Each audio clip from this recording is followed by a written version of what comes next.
Ah, beautiful day. I'd call it perfect. It's missing something, don't you think? Ah, there it is. This morning just wasn't complete until your first cup of coffee, right? Yeah, there's nothing quite like a steaming cup full of an addictive drug in the morning. I'm Roger, and I'd love to tell you about Horton brand warm addictive brown stuff. Please enjoy this footage of velvety smooth beans, followed by a well-shot close-up of a hot brown liquid that's brewed by mixing heated water with the roasted, smashed-up seeds of a flowering shrub native to southern Africa and tropical Asia. I only showed you that to remind you you desperately need your fix. How could you forget? You see, these small brown seeds are a naturally occurring source of the world's most widely consumed central nervous system stimulant, caffeine. While most brain-altering substances are outlawed or at least tightly controlled by the government, this entirely legal psychoactive drug is enjoyed by basically every person you know on a daily basis, completely unrestricted and with zero cultural stigma. In fact, it's openly celebrated by your friends, family, and morning television personalities. Smells so good. I can't wait to add flavors and sweetener to distract from the natural flavor of this thing I claim to love and not be addicted to. I do like it. It's just that 2 sugars and that hazelnut creamer make it. I'm not addicted. Junkies like him keep me, a harvester of brown seeds, in business. But not just me. Also me, a distributor of overpriced addictive sludge. It also comes in pumpkin flavored, if you'd prefer that to the wet cigar boiled asphalt flavor that occurs naturally. I do. Great. That'll be $11. And here's a cup with your name just butchered on it to prove that you will let literally anyone treat you literally however they want, as long as they're handing you a cup of the chemical reward of an unregulated psychoactive drug.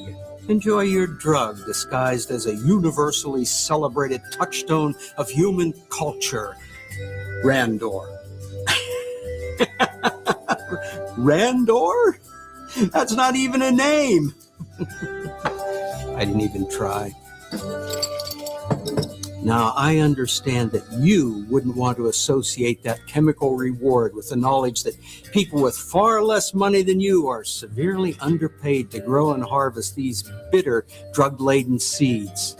So I'd like to show you some more footage, this time of a hard-working, happy-looking person in Ethiopia or Guatemala, somewhere hot, it doesn't really matter. I'm also going to say some words that combined with these images should make you feel better.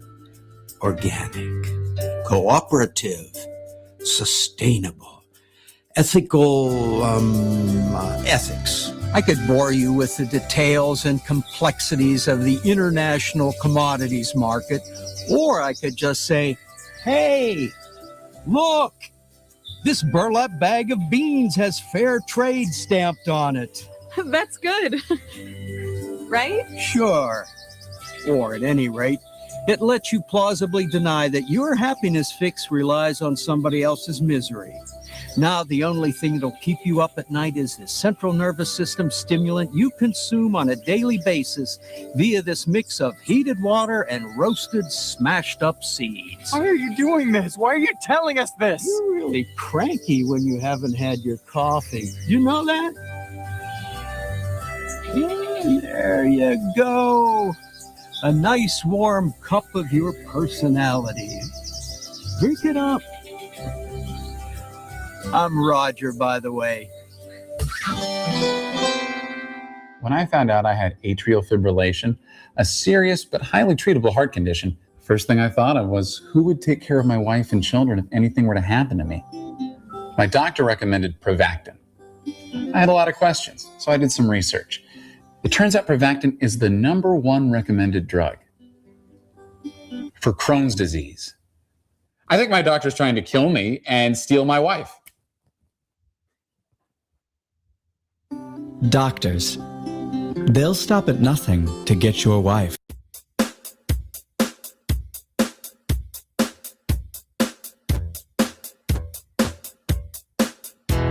Do you ever feel like this world is full of assholes?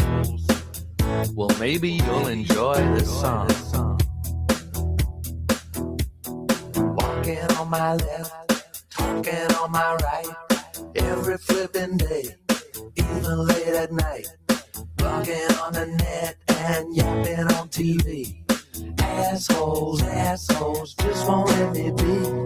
Assholes, assholes, assholes everywhere. Assholes, assholes, assholes everywhere. Getting on my nerves, getting in my head. Assholes, assholes, assholes everywhere. Sound familiar? Oh, wait a minute. I'm just getting started. Spamming up my inbox, calling on the phone. 24/7, they won't leave me alone. Trying to sell me this, trying to tell me that. If I had a steamroller, I'd squash them flipping flat. Assholes, assholes, assholes everywhere. Assholes, assholes, assholes everywhere. Getting on my nerves, getting in my head. Assholes, assholes, assholes everywhere. I just looked in the mirror, guess what did I see? Another flipping one of them staring back at me. Assholes, assholes, assholes everywhere. Assholes, assholes, assholes everywhere. Driving down the freeway, using up the air. Assholes, assholes, assholes everywhere. Assholes, assholes, assholes everywhere. Blah. Live from the Raw Talk Studios in Southwest Florida, it's the Charles Richardson Show.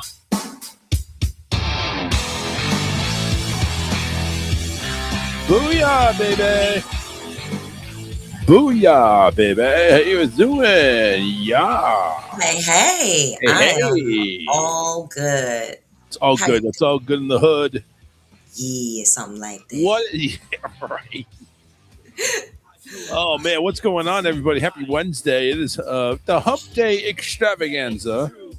It is June the 10th, 2026. It is 8:07. Do you know where your radio show is at? Oh, it's right here, dumbass. Right here. You're already there. Just relax. Enjoy the show. Relax, everybody. Just breathe. Isaac Banks is in the house. Want to say hey? Already said hello to me and Miss Ashley, and then gotta say, hey, Alyssa, how you doing? I'm not sure what he meant by crazy bad song, but okay. I think the assholes everywhere. You know, it is what it is. It's a hit with some people. It's not a hit with other people. It's okay though. It's okay. We're not here to please everybody, are we? Nah. I don't think so. Since when? I don't think we're here to please everybody. So, hey, listen, you don't like it. I don't know what to It's tell you. It's impossible to please everybody. Yes. If you start pleasing everybody, you please nobody. I mean, I think that's what it is, right? Do me a favor. Can you tilt your camera up a little, hon? A little, I said. There we go. There it is. Yay. There she is. Yeah, because there was a boob shot there for the moment. Now we actually have a face with some chest in there. At least they're fully covered. Yeah, that's true. That's true. We'll go ahead and grant you that. That is true. What is going on? It's the Charles Rich mommy duties. That's what that is. That's how I feel at the moment. Right? It is the Charles Richardson Show, brought to you by Dubby Energy Drink. That's right, Dubby Energy Drink. Listen, what is the main problem with energy drinks? It is because you get that crash. Listen, you drink a Red Bull, it gives you wings. The problem is you can't freaking land. You crash right into the surface and you might as well die. It's just like that's how you feel. You want to die. You know, well, with Dubby, you don't have that. See, with Dubby, it teaches your body to fly and gradually come down like you have like one of those parachutes that just glides you down, and more than likely glide you down right into your mattress where you're ready to go ahead and go to sleep. Sweet drink. Dubby is your dream energy drink. So why fight it? Go to Dubby.gg, Dubby, DUBBY.gg. Order some energy. Get some energy. And listen, here's what I'll do too, is if you enter code Richardson Show, if you don't know how to spell that, I don't know what to tell you. I'll spell it for you. RICHARDSONSHOW. Richardson Show. Enter it at checkout, and 10% just magically disappears. Magically disappears. So you don't have to pay 10%, and you get one of the best energy drinks that's out there. It's made by Dubby, Dubby Energy, Dubby.gg. Go visit them, make an order, give me some money. I guess that's the whole point. Give me some money. I'm serious. It has no crash whatsoever. I know a lot of you guys, they say there's no crash. Like you get that Bang energy drink that has little crash, but it still has a drop. It's like, man, I feel like I just got hit by a ton of bricks, because you did. You got hit by a ton of bricks, virtual bricks. You do.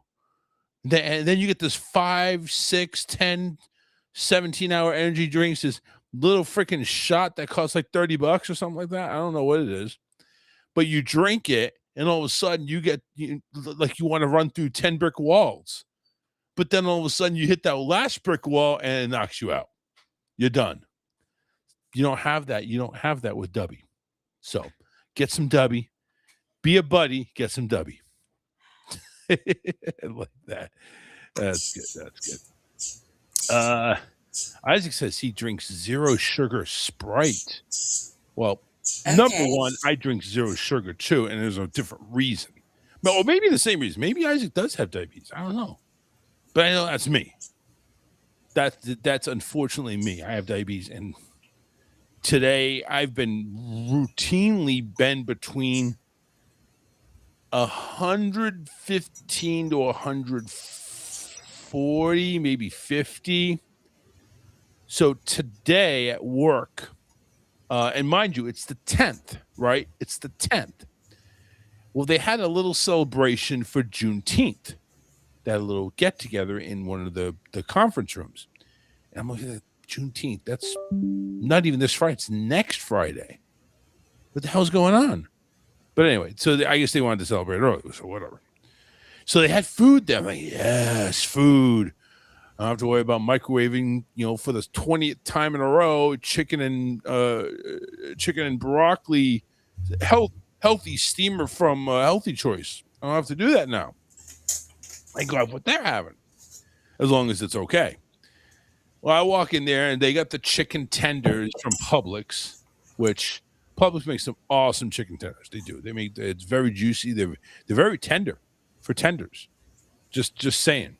And they had some wraps, and I looked at the wrap. It was like, one spinach wrap, and I think the one was like a nacho, not nacho, but like a Southwest wrap type deal. And of course, they had the chips and soda. So, well, I could go ahead and let me have a couple of tenders because that's chicken. The only problem is the breading. And then I can't have tenders without dipping in something. So I had a couple of tablespoons. I had a couple of things of barbecue sauce, a couple of tablespoons. So they had like out there, you had to serve it and put it on your plate. So I did that. Mind you, I was about 120 at the time I had my lunch. I go ahead and about an hour and a half, 2 hours later, I check my sugar on my app on this thing that I have here. I'm at 220. I think, God damn it. 220 after eating 2 chicken tenders and a little barbecue sauce. Son of a bitch. And so that's like, that's how I feel. It's like, if it's a little freaking thing, it sucks. It really does. Now, luckily, at the end of the day today, I dropped down right before dinner at about 143. Okay, so I'm back down in the green area, which is between 70 and 180. So I'm at 143 and I have dinner. So I have hot dogs. Now, I have hot dogs with a bun, but it's the keto bun. And trust me, this keto bun's not that bad. It's actually Hawaiian. It's a Hawaiian type bun. So, but it's keto. It's only supposed to have 1 gram of carbs with, after the fiber taken away. So it's an all beef hot dog bun length. I have 2 of those.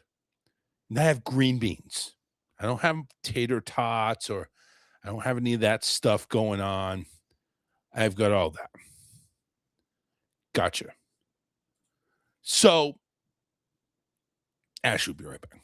So, I'm over here thinking that's not going to really impact me whatsoever. ChatGPT has been my best friend. So I'm over here talking to ChatGPT and I'm thinking, hey, this is what I had. I had ketchup, mustard, relish, and some cheese. I actually roll up a slice of yellow cheese around the hot dog, plop it in the bun, and I put my condiments on it. Says, well, that seems low carb enough. Blah, blah, blah. I don't expect to see a huge spike. Blah blah blah. The ketchup, maybe, but since you mentioned about it, and it went on and on. So it anticipated I'd be spiking at 160 to 180 after like a couple of hours, mind you. No more than an hour later, I'm at 177. Again. Damn it. Now, I am happy to say that spike didn't last very long.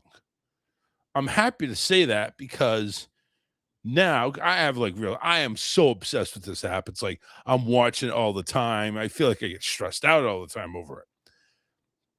I'm at 145. So it's not terrible. It's not terrible. Oh, she's back.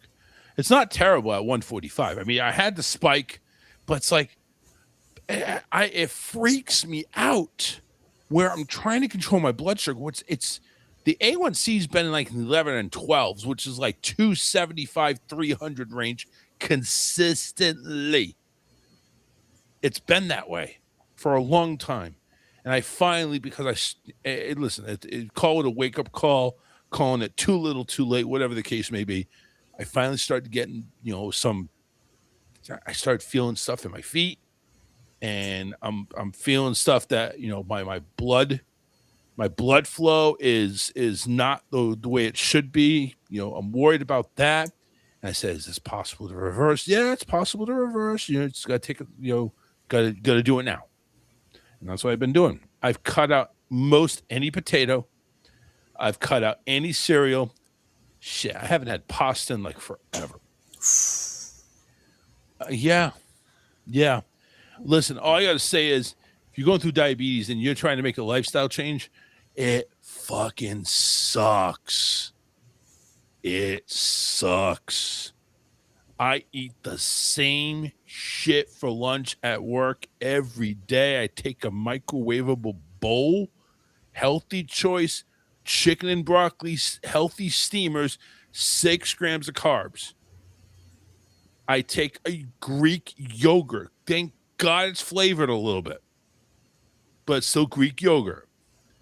And then I take some cheese sticks.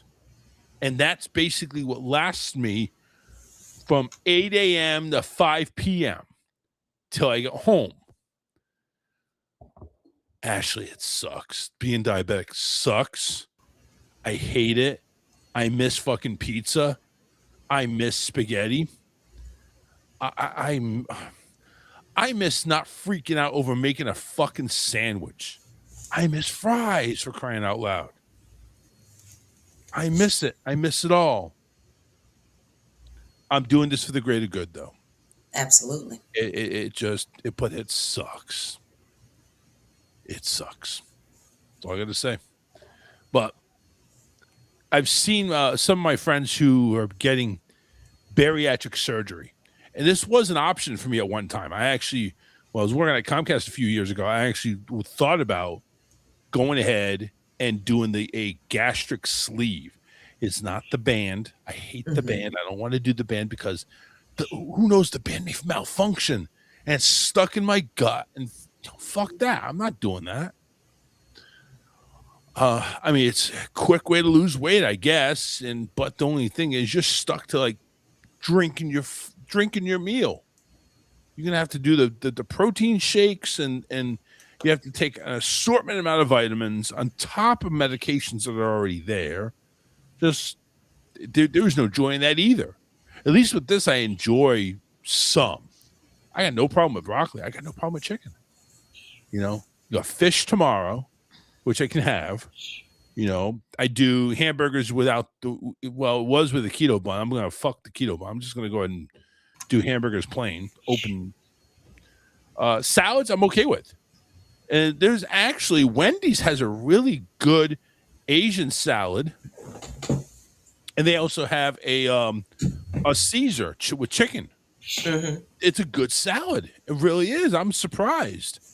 They also have Zaxby's that has this humongous fucking salad, but I think they put everything under the sun in there, and it might be too much. But Zaxby's is like fucking huge, man, huge. So, but it handcuffs me. I can't have ice cream. God, I have there's this Russell Stover sugar-free chocolates that I try, but that still spikes me a little bit. It's like I can't do it. It sucks. I was down sleeping, woke up, I looked at my sugar. I was so happy. I was at 90.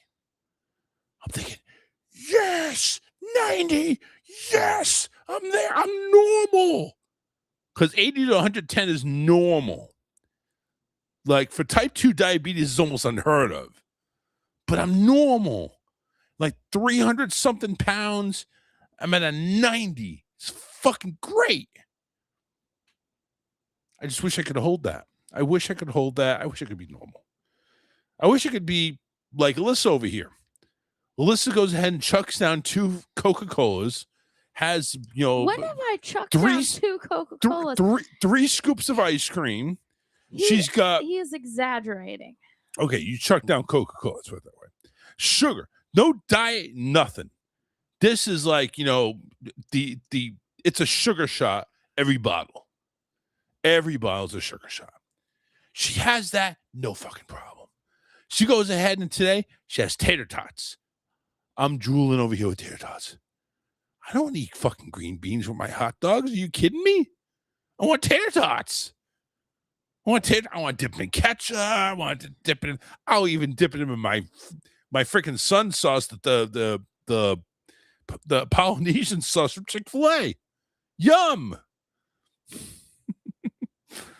I miss it. You know, I made sliders, ham and cheese sliders on those King's Hawaiian rolls. Couldn't have it. I couldn't have it. And it pains me. It pains me. If this is what it's like to be healthy, a type 2 diabetes, man, I'm like so frustrated to the point. Get it straightened out and come back or don't come back. Okay? Get it straightened out. So, anyway, it's just you and me for right now. And because I don't know what Mama's doing over there. But I'm telling you, it sucks. It sucks. I mean, if you had to take away those things because of your health, now obviously I know deep down you'd probably you'd gut it out and do it, but I mean, could you really do it? I guess is the point. Yes, and actually, for the majority of my life, I actually did. Now, it's crazy enough.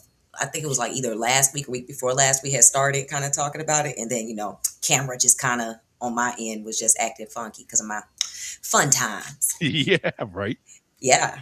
But in all seriousness, for a large majority of my life, I actually had health problems, especially with my kidneys. So I had to cut back on all sodas for at least 10 to 15 years of my life. Oh, wow. Yeah. So that, when I was saying, like, I truly do feel and understand where you're coming from. And even though I can now do certain things, I still have to watch my health, but I still routinely keep Ensure protein shakes in the fridge because I still every day have to take medicine. I take vitamins. I'm taking sometimes up to 10 pills a day, depending on what's going on with me. I'm always back and forth to the hospital. Shoot, I just had surgeries back to back. I had 4 surgeries this year, all in the same week. It sucks. Crazy. Well, yeah, sir. I can't imagine surgery just taking over like that. And you got every surgery. Correct me if I'm wrong. Every surgery you got recovery time.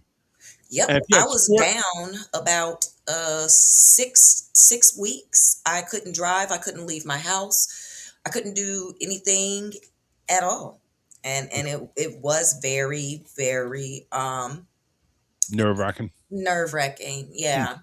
And honestly, if it wasn't for the fact that I was so ready to have those surgeries because I was tired of being sick. Right. I think I don't think I would have been in a good mental place with it. But yeah, I was ready for it to be over and done with. Yeah, and that's going to go ahead and deal with a lot of your psyche right there. Is just like it'll mess with you. It'll mess with your mind. It really would. Mm-hmm. So. Yep. Yeah, that's my battle. Listen, I'm pushing through it. I'm still in the green, so I'm happy with that. Believe me, it's a lot better of improvement than 275 to 300. I still yet to see the doctor. I'm probably gonna go and see him. Not this week. We're going to Disney, and it's just the adults, no kids, just the adults. So, I may have to have a few drinks here and there to celebrate, but then that's it. I'm fasting the rest of the time.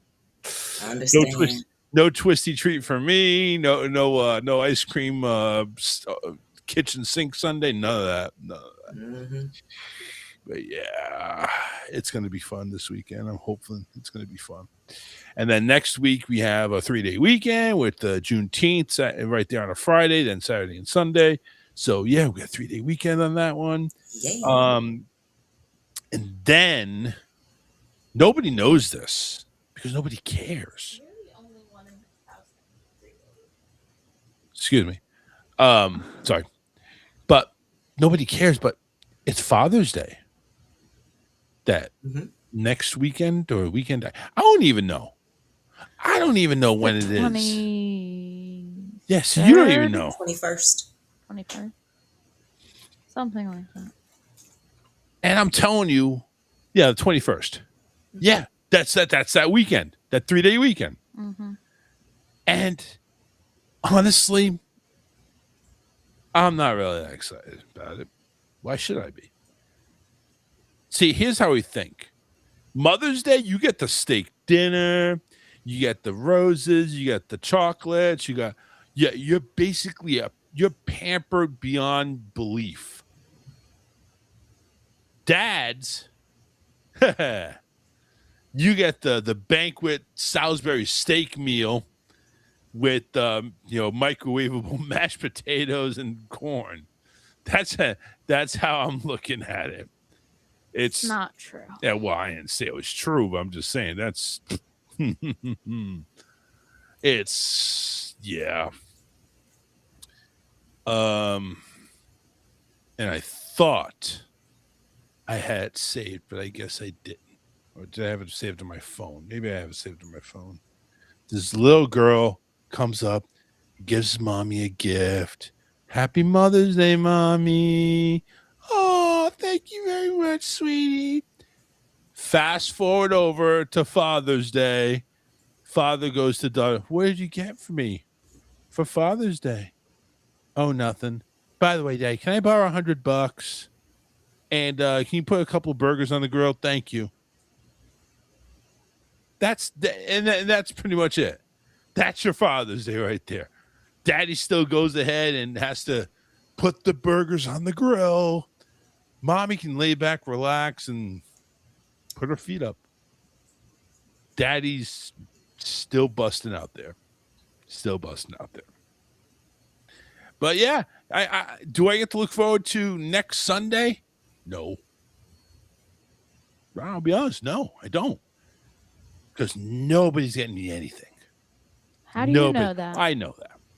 And you know why? Don't. You know what? Honestly, I know it because unless I had just mentioned it right now, you didn't even know what Sunday it was. Yes, I did. I knew it was next week. Yeah, sure you did. Sure you did. It's all good. Anyway, is that mine? Oh, yeah, it is mine. It does not recognize Windows Explorer. Oh, man, I got to shut this thing off. Stop beeping at me. I don't know. Anywho, so listen today. So I got a message, and I gotta give a shout out to this dude because I fucked up. A couple of weeks ago. You know what? Actually, hold on a second. So this guy, Mike Peter, he owns a radio station called IRN Broadcast. Okay. Look it up. IRN, Internet Radio Network, IRNbroadcast.com. He owns it. Got a lot of great shows on there, especially a lot of old classic shows as well, along with some new shows. So, may say over a month ago, this is how bad I am. Over a month ago, he asked me to go ahead. Listen, can you do me a favor? Just take a few moments and do something like, hey, this is Charles Richardson, and you're listening to IRN, the Internet Radio Network. Just like a little voiceover, right? Something small, something simple. I went ahead and did that as a dry run on Messenger, but he needed it in an MP3. I said, no problem. I'll get to it when I get home. That was May 6th. I completely forgot about it. I'm totally embarrassed. And I know he's at least a little bit pissed. However, he messaged me today. And this is the only reason why I know about it is because, oh shit, I totally forgot. And it's like that message reminded me because I pulled up my history like, I was supposed to do this. And I didn't. So he messages me. He says, listen, he wanted to know if we're planning to go live tonight. I said, yeah, 8 p.m. Says, well, cool. I'm going to run your show live tonight. Really? Okay. Well, Dude, I appreciate it. I really do. Definitely didn't need to. But here is, I'm going to share the screen because it's what he says is true. So right here is his station, IRN Broadcast. I don't know why it says something different. Under now playing, doesn't say Lionel. It actually says my show. For whatever reason, it says Lionel. But here, I'm going to click on Listen Live. A little player is going to pop up. You're now tuned into IRN, the Internet Radio Network. Kind of like Check that. us out on the web at irnbroadcast.com. You can also visit us at Facebook and X at IRN Broadcast. And now, let's begin. This is station, IRN Broadcast. See? We're live right now. So it's kind of cool. It says something different. Under now. Yes. So Mike Peter, who owns this, I want to give a shout out to him. And thank you for at least putting us on for today, at least. So we appreciate that. And again, I sincerely apologize because honestly, I'm really ashamed. I really am ashamed. But yeah, I wanted to go ahead and at least give him a shout out because I think he deserves it. He deserved it. So thank you again, Mike. Thank you for keeping us. Yep. Over there, IRN Nation. And of course, we have other things going on too. We're on Just for Fun Radio on their Facebook page. We're, of course, the Charles Richardson Show, both on my Facebook page and on YouTube. So we appreciate that. And we got Cylon over here, probably a friend of Isaac Banks, because they're a quartet group. And guess where they're from? Greensboro, North Carolina. Welcome. Welcome to out there. They're all over us. All over us. Hey, don't get me wrong, I'm loving it. Cooties. I'm loving it. Just like, I'm loving it like McDonald's, like I used to. So it's all good. It's all good in the hood. All right. Now that I got Dubby, my diabetes, and called out Mike from IRN, gave him a shout, let's go into what happened this week, which to me was a first. So down here in Florida, I work down in Fort Myers, which if you take a look at the map is southwest Florida. So we're right there on the Gulf Coast. Mm-hmm. You heard about the earthquake in Cuba. Yes. It was a 6.4 downgrade to a 6.1.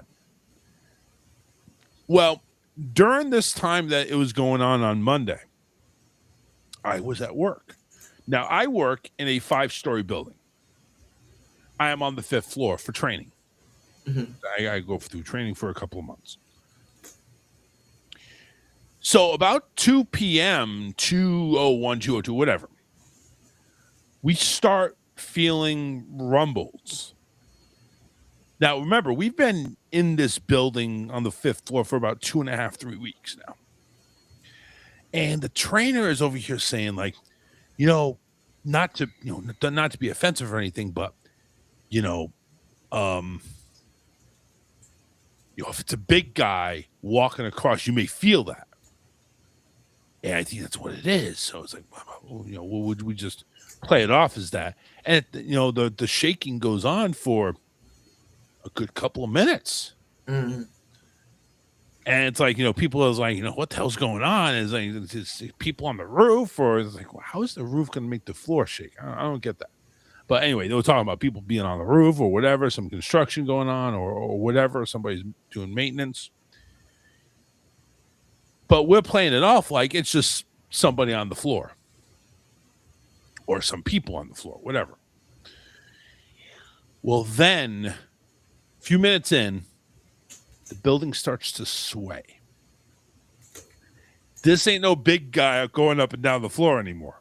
Like, what the hell is going on? It wasn't very windy out, and even if it was windy, this building's rock solid. We're not seeing anything going on here. So we think that we could have had a little bit of an earthquake. We take a look at the USGS site. It took a little while for it to update. And it turns out there was an earthquake in Cuba that registered 6.4 initially. And they're saying that's what we felt. Y'all got hit with the aftershock. We felt, not aftershock. We felt the shock, but it was far enough out to where obviously it wasn't so violent. Mm-hmm. No, if you're over there in a 6.4, it's pretty violent. They're saying people all the way in Jacksonville, Florida, which is the northeast Florida, felt it. Now, the thing is, it's like you had to been like in like a second or third floor or something. Because I guess if you're on the ground, it didn't really feel much. But it seemed like, buildings kind of swayed around a little bit. Just an uneasy feeling for like a minute or a few minutes. Yeah. Disney and SeaWorld reported on their Facebook pages that we felt the shock. We felt the tremor. We had to shut down attractions until they were done. They were looked over by engineers to make sure they were operating properly. They're in operational quality. And I'm thinking, wow, this is big. What were you thinking? A little shaking. It's wow. Our trainer said, she's got vertigo and everything like that. Or she said she had vertigo. Says, that's starting to act up. And it's like, I gotta take a break. We didn't train for like an hour or something after that. So it was quite interesting, and I'm like saying, listen, you people in California, if I was living, hell no, I wouldn't be able to live there. There's no way I could do it. I was just about to ask, because I'm not too familiar with how much Florida gets. You all don't usually deal with earthquakes at all. This was your first. Oh, okay. This was my first. Yeah. Now, okay. Go ahead. I did feel one when I was in college. I was in Tampa, and there was one off the coast somewhere, and I felt it. I was in my apartment, and I was on like the second floor, and I felt it shake. I was like, what the heck was that? Yeah. It's just weird. It's like, it's just, maybe there's been tremors before, but I'm on the ground and it's like, you're not feeling those. Mm-hmm. But building structures, I guess, react differently or something like that. I don't know. I didn't feel this one. And we're in a 1-story building. I mean, there's like 5 steps up to where the doors are in the building, but it's too close to the ground. It's not far enough off the ground that you feel it. So it's like, oh, wow. It's like, what the hell? But it happened all the way across Southwest Florida. There was, reports all over the place in Florida. But the report, again, it says 6.1. It was about 65 miles off the coast of Cuba, which automatically, like, off the coast, which means tsunami, possible tsunami. No, there wasn't any. It was a strong enough earthquake that it didn't. It was a possibility, but they never issued warnings. Mm-hmm. So it's a strong enough earthquake that, listen, if it hit the right depth, it could. But apparently they said it's not going to, but you could see some strong waves. But that's it. Wink News, which is the local station down here, received reports of shaking from several communities throughout Southwest Florida, though no significant impacts or damage were reported. Residents from Naples to Cape Coral and Punta Gorda, that's like further south and also further north. Punta Gorda is kind of close to where we are, reported feeling tremors and shaking that lasted several seconds. So this is more a couple of minutes for us. One gentleman said, I was on my computer and all of a sudden, my building that I was in, it's an 8-story building, see? It violently shook. I don't know about violent or whatever. And it did for about 3 seconds. It depends on how far up you are in the building, how much you feel it. If you're up on the 8th floor, you're going to feel a lot more than you would feel on the 2nd floor or the 3rd floor. Yeah, possibility. Say even a couple of things fell off the wall, like books and that kind of stuff, but nothing like broke or anything like that. While Florida is not known for frequent earthquakes, seismic activity in Cuba and the Caribbean can occasionally be felt across South Florida due to region's proximity to several active fault zones. Now, these powerful fault systems can transmit low-frequency seismic waves through the Earth's crust and across surrounding waters, allowing tremors to travel long distances before gradually weakening. So because it was off the coast, it wasn't a land earthquake. Well, I guess it's a land, but it's underwater. Yeah. And it was able to push pretty far into Florida and then all the way up. There was one Fort Myers building that was evacuated, according to this. It was the Lee County Administrative Building. And I heard also Northport evacuated their building. City Hall, yeah. Yeah. It's like, what the hell? So it was like, come on, you guys are wusses. The Tsunami Warning Center said that there was no tsunami danger from the earthquake. It says none for the U.S. East Coast, the Gulf of Mexico states, or Gulf of America states, or the eastern coast of Canada, which I don't know why they would even say that. But yeah, it's like it was pretty far off that I'm surprised that it wasn't more destructive in regards to a tsunami wave. I mean, again, 6.4, 6.1, that's pretty significant. It's a pretty big one. I think the one that hit San Francisco was back in like 89 was like a 7. It's not far off. Yeah. So, but yeah, it's like, I'm sorry. I live in Florida. We don't have this shit. We don't have earthquakes. I'm living in Florida because of that.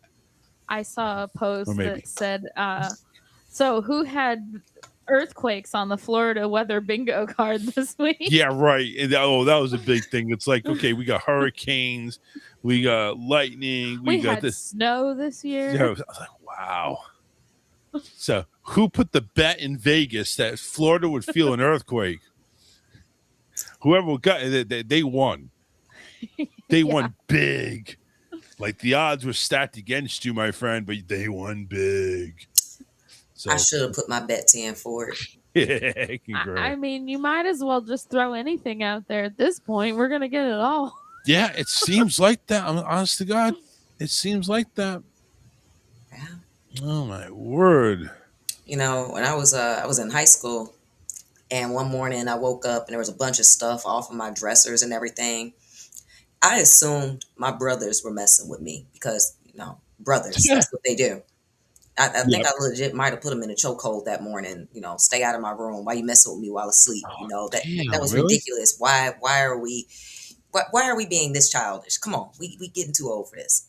No, there was an earthquake while we slept and got to school, and we got hit with the aftershocks. And I remember being on the 3rd floor, sitting in calculus, like, oh. Here it is. This is what we're doing today. That's why. I gotta apologize to my brothers. I might have bought them a pizza that day. I actually did feel bad for yelling at them. Oh, what a good sis you are. Some days. I did put them in a chokehold. Oh man, so we had a good segment last week with Miss Array, Yeah. Do we have a second edition this week or? Yes, Oh, we sir. do. Okay. hmm And we'll make sure that we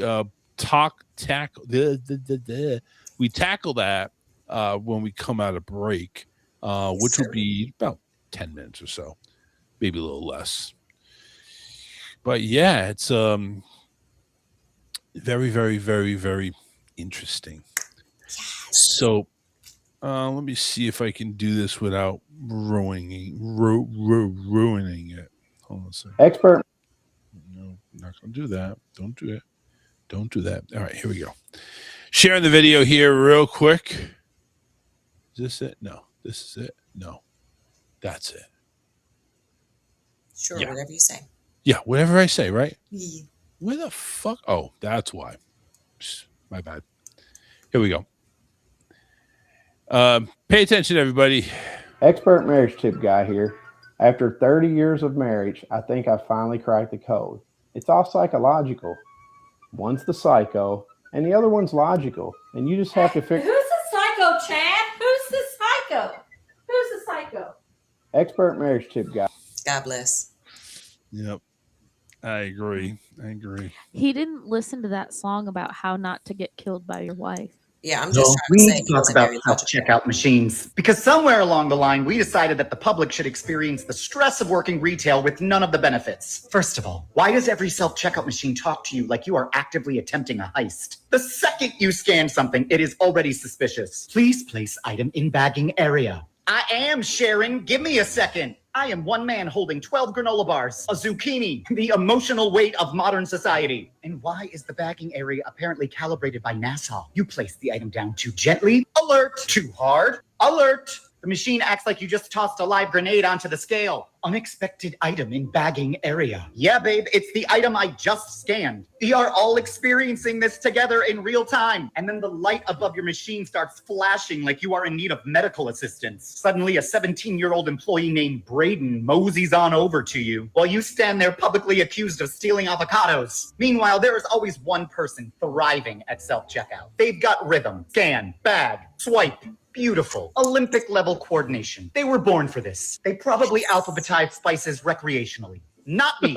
I panic immediately. I become all thumbs. Why does scanning produce performance anxiety? Suddenly I forget how barcodes work. I'm rotating a box of Cheez-Its like I'm solving a Rubik's Cube on national television. Don't even get me started on produce. Oh, just enter the code. Absolutely not. I didn't major in banana sciences. Why do I need a horticulture degree just to buy asparagus? And that damn machine never believes that you scanned it correctly. Please wait for assistance. For what? I'm buying toothpaste and emotional support popcorn, not laundering money through Target. Then comes the final boss battle. Would you like to donate to children, veterans, endangered turtles, literacy programs, or local hospitals? Babe, I just fought for my life trying to buy yogurt. And somehow after all of this, Kevin is at the exit door in a neon vest demanding to see your receipt. So let me understand this. I did the shopping. I did the scanning. I did the bagging. Practically completed onboarding paperwork for employment there. You still need proof that I'm innocent? At this point, I should at least qualify for dental. Find your joy. Yo, we need to talk about self-check. I love that guy. I watch a lot of his videos. I knew who it was as soon as I started listening to it, and I can't even see the video. All right, last one before we go to break. 7 things that men do to upset women. Number 1, lie. Dang. Number 2, be honest. Mm-hmm. Number 3, not talk. Mm-hmm. Number 4, talk too much. Mm-hmm. Number 5, not show emotions. Number 6, be too emotional. And number 7, It has to be breathe. Yes, I was right. 7 things that men do to upset women. It's like literally, you cannot go wrong. Disney's law. It matters not which lane you pick. They will all move except yours. And they have the camera pointing there at the parking gate. Uh-huh. Everybody else's lane is moving. You always get stuck like that. I do. I get stuck like that like a freaking moron. I feel like a moron. Like, really? I picked this lane? Oh man, what a disaster. It's like that movie Office Space. It always Yes, I'm out of it. I'm referencing that. You reference that movie a lot. I do. 'Cause it's a good movie. At least I don't mention the stapler. That's what I bless. think of when I think of Office Space. Have you seen my stapler? No. It's like you did that. You You're right. The stapler. You did okay. I burned that building. I burned the building. I'll burn down the building. That's like one of the few words or sentences. Okay, I burned down the building. That's what you heard. Great times. Go ahead. No, it's just like hadn't they fired him like 6 months before that? Oh yeah, and they're still paying they him. were still and paying him, and he was still showing up every day. And it's like, oh well, we don't want to. We don't like to cause incidents. It's already taken care of internally. It just work itself out naturally. Like, bitch, you're gonna get fired. You're gonna go ahead and get a lawsuit cracked on the tip of your ass because he's still clocking into work.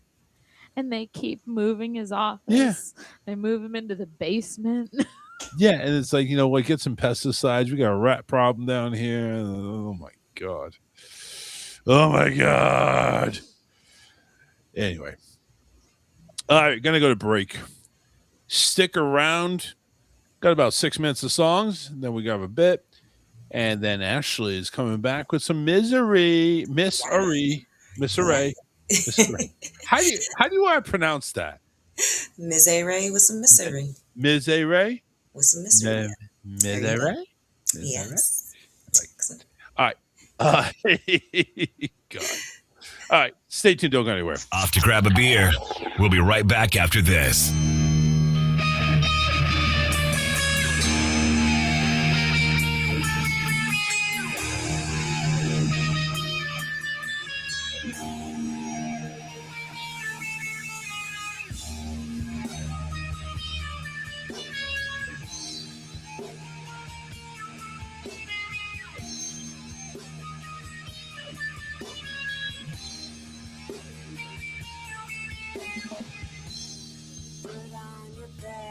Cocktail dress, comb out your hair for the big fair.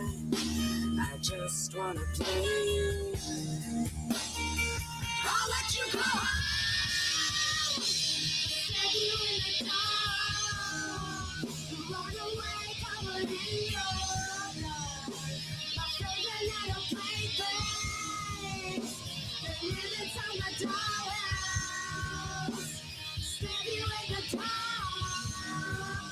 Run away, covered in your blood. Favorite little plaything. The minutes on the dollhouse.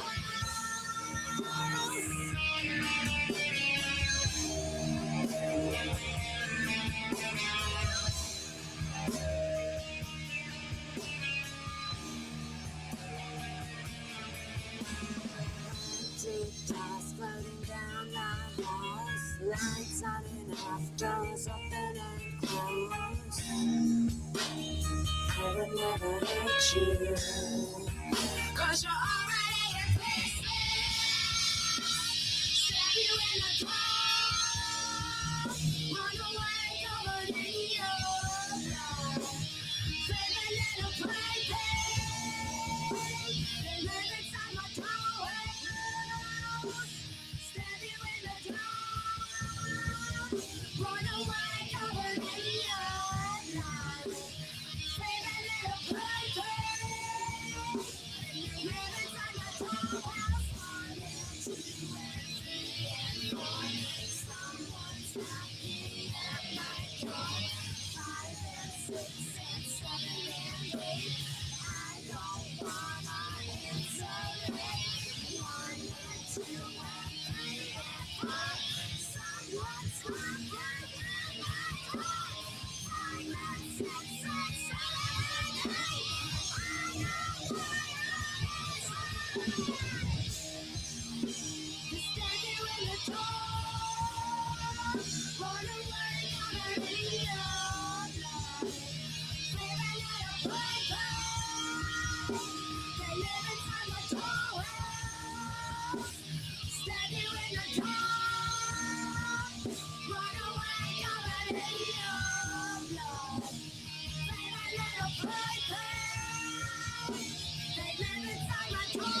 Sweet cherry lips, she's on fire with her skinny jeans. Every girl will desire that wonder brown and fancy color purse with a bling. Diamonds everywhere, but with no wedding ring. Wow, she's just a devil in disguise.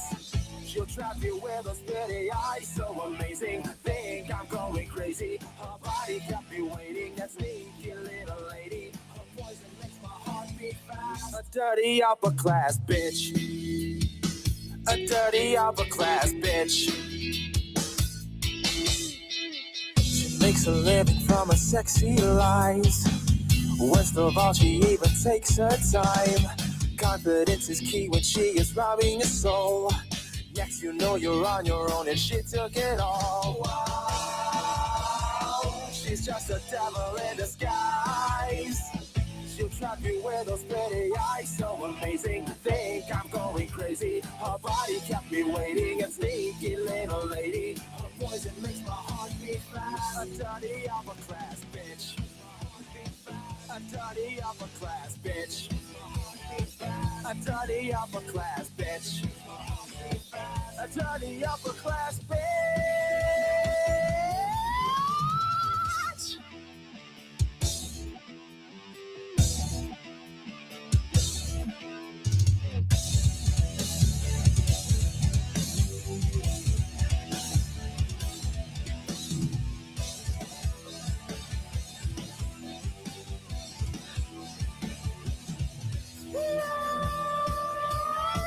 She's just a devil in disguise. She'll trap you with those pretty eyes, so amazing. Think I'm going crazy. Her body kept me waiting. That sneaky little lady. Her poison makes my heart beat fast. A dirty upper class bitch. I've shown my dick to people I work with hundreds of times, and they love it.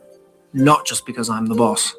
Hi, I'm Marty Schaefer, president of Schaefer's New Zealand style products, such as Dick Sealant, Dick Hardener, Dick Remover, and my personal favourite, the Dick Sucker. Until recently, we used to refer to those all-important office presentations as PowerPoints. But in today's office, dicks are on the tip of everyone's tongue. And that's why our latest product focuses on the many dicks you're exposed to at work. Schaefer's New Zealand style dick presentations.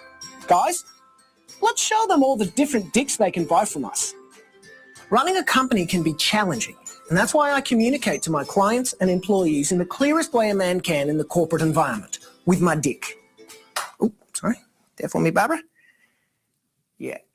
Even though we have all sorts of dicks, fast-paced dicks, flashy dicks, interactive dicks, inspirational dicks, persuasive dicks, and dicks just for the holidays, you can't just rock up to a meeting and whoop your dick out.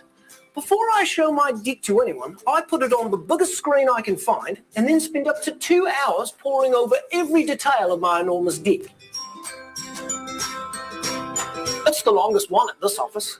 Everyone's eyes widen when they first see it, but once they get their hands on the hard copy, they get the feel of my dick, and I like watching them do it.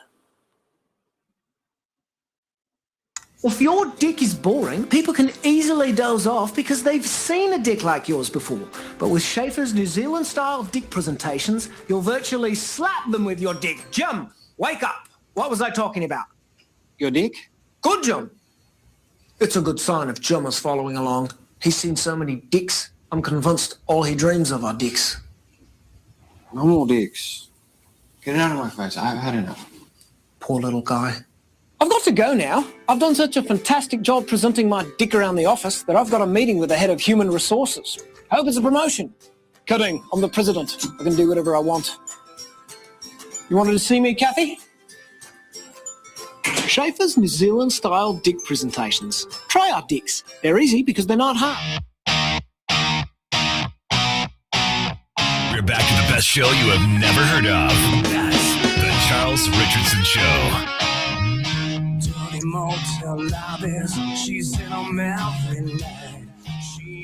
813-699-5595 as the numero uno that you can call. You want to shout out, chime in, you know what to do. 813-699-5595. In the meantime, it's time to go ahead and end this fun break. Give Ashley the floor for some Ms. Array. Go ahead, Ashley. What do you got for us? Yes, sir, everybody. I am Ashley Ray of Miss A. Ray, where Ms. A. Ray loves company, where I get to, ruin a few great things for you. Last week, I got to ruin The Negotiator. Go watch that episode. This week, we get to choose Catch Me If You Can. Now, if you guys remember this one, this was the Steven Spielberg caper from 2002. And it focused on, Leonardo DiCaprio as a teenage con man named Frank, forging checks, fooling everyone from airlines to hospitals with his charm and fake IDs, disguised as a pilot at one point, a Georgia doctor, a Louisiana lawyer, just the whole shebang. Basically, he's just living a one-man costume party that covers half the globe.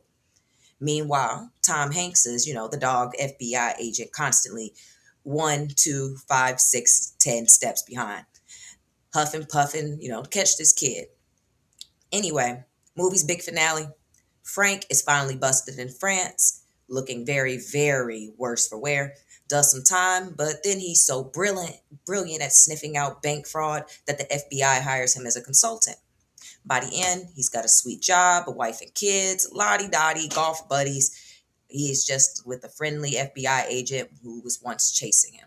Roll credits, we're all done. Have a warm and fuzzy feeling because crime paid off just enough to be charming.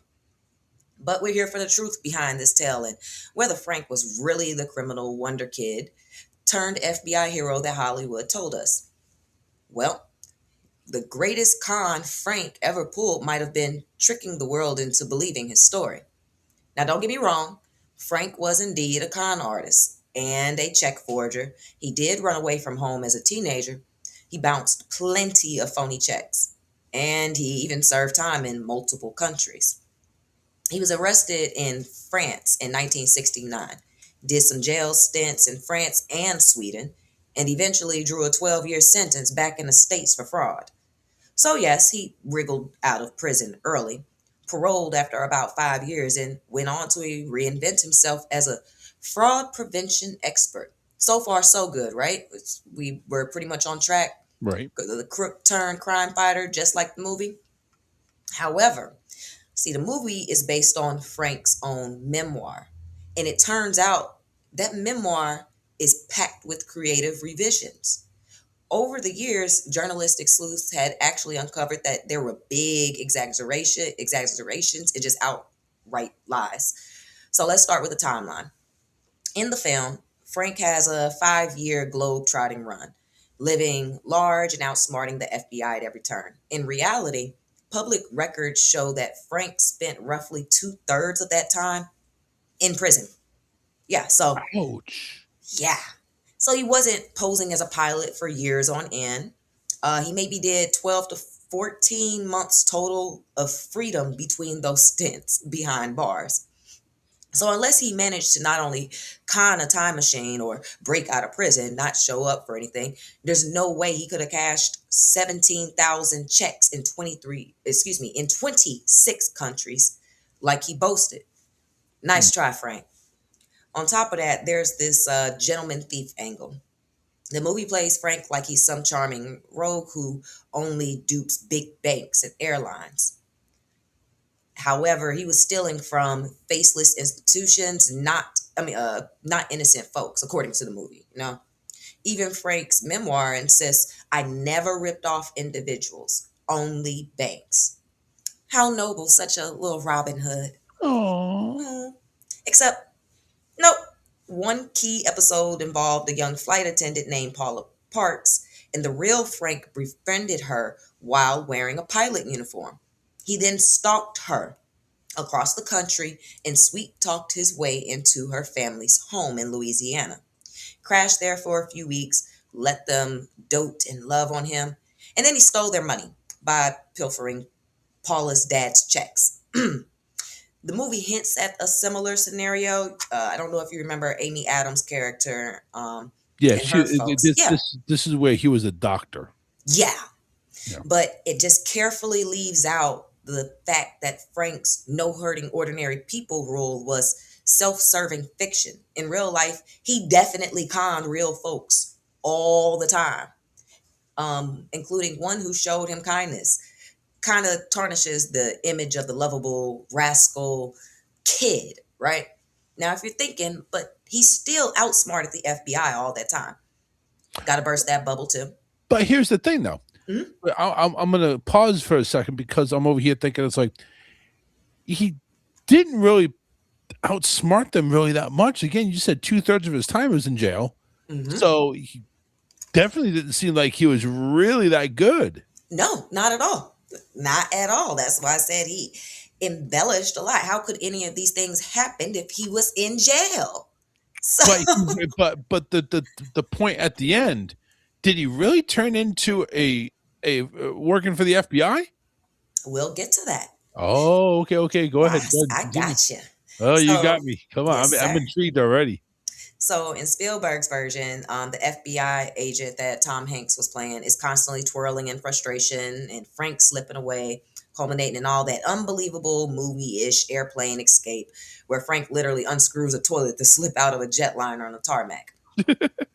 So in the movie, he literally flushes himself out of the plane mid-flight.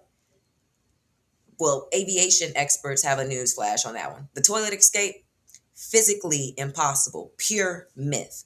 If Frank had even tried, he would have ended up extremely stuck and extremely arrested. It's actually a myth that's actually been around for a while and likely one Frank himself cooked up.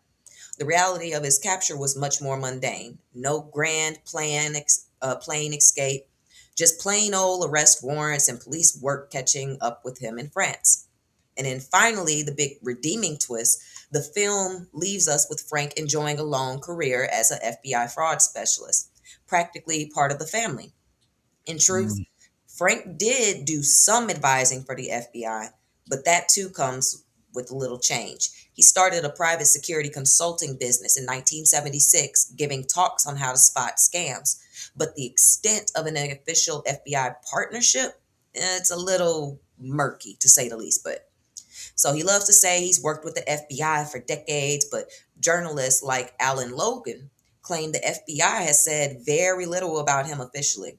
It's quite possible, just quite possible. The Bureau was happy to let him lecture temps about check fraud, but he was never the FBI's secret weapon like the movie suggests. Right. Still, it makes for a great Hollywood ending. The big bad con man seeking the error of his ways and switching teams. Almost like, joining the Avengers of white collar crime or something. Yeah. Yeah. So there you have it. Yeah. Stylish cat and mouse escapade of Catch Me If You Can, Robin Hood, whatever you want to call it. May sound like some truth sprinkled in, but the grand finale of redemption is at least partly or wholly Hollywood mirage. The truly mind-blowing twist, Frank built his fame largely by conning the regular American people into believing he was this epic teenage swindler.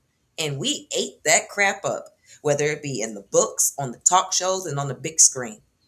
So he continued to just scam us out of money by pretending he scammed big people out of money. So there you go. To the little people who gave up all that money, made it to his talks, took his advice. Complete BS. So thanks for listening to Why Misery Loves Company. And now if you rewatch Catch Me If You Can, know where the fact lies and fiction crash lands. Sorry, but not sorry to burst your little bubbles. Join us next week. Yay. There's your misery right there. Yeah. You know what? And that really sucks too, because you know something? It's not like I was rooting for him or anything like that. Yeah. It was more like, well, he's turning his life around. That's good.